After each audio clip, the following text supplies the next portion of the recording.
Niwa, or Japanese garden, actually means pure place. It's meant to represent a pure and beautiful place that you can always come to regardless of what chaotic things are going on in the world or what your busy life is like. And it's not an escape, but it's more of a place to recenter and refresh. According to Japanese art specialist Dr. Lennox Tierney, there are 7 Zen principles related to the Niwa, or Japanese garden. All of these concepts are interdependent, which means they feed off of each other. So no one Japanese philosophy can be used to sum up the Japanese garden. The more we can familiarize ourselves with these Zen concepts, the deeper the appreciation we can have for the Japanese garden. Ultimately, this leads to a deeper experience we can have in the garden, where the lines between humans and nature gets blurred.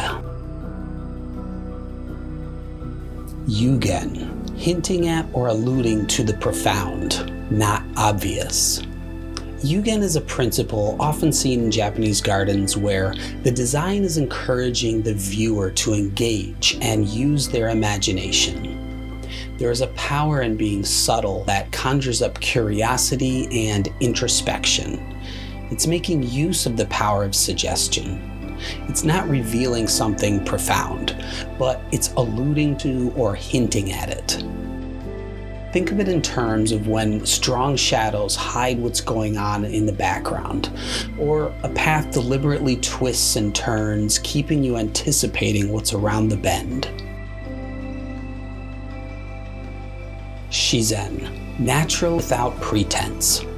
Xizen, or naturalness, is a favorite principle of mine, so much so that the channel name Xizen Style derives from this aesthetic principle. Xizen is the combination of human creativity and nature. Xizen is a true naturalness though, and it shouldn't be confused with raw nature. It allows for the creative and spontaneous elements to be added to a garden. There must be room for creative intent, but not pushed to the boundaries of becoming pretentious or unnatural. Kanso, simplicity. The next Zen principle for Japanese garden design is kanso, and this relates to basic simplicity and cleanliness. It's similar to minimalism in that it involves the elimination of the ornate. Japanese gardens tend to shy away from bold statements of color from flowers and large plants, and lean more toward the reserved and austere. Just like Marie Kondo promotes, first declutter, then rebuild with only the essential in mind. Fukinsei, asymmetry and irregularity. Culturally in the West, we've been trained over the years to appreciate equal balance, even numbers, precise mirror images, etc. Even stemming back to Greek concepts like there being a symmetry in all things. Eastern ideas of space, though, almost always lean toward an odd division of things, creating irregularities and unevenness. Look at the numerous dry rock garden examples that are usually comprised of formations of 3, 5, and 7. In the Japanese garden, irregularity and asymmetry evoke beauty that is intriguing as well as engaging and dynamic. It is a display of the unexpected.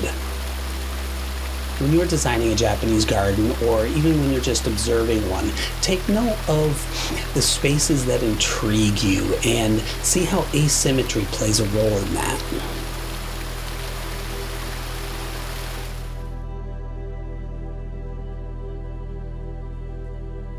Koko, mature, weathered, stoic. This principle involves the feeling of stoicism, wisdom, and maturity. It is something weathered over time, enhancing its qualities with age. I believe wabi-sabi and the beauty of imperfection is also a closely related aesthetic principle, proudly displaying the history of a stone, the worn bark of a tree, the moss that blankets the garden floor, are all ways the Japanese garden embraces Koko.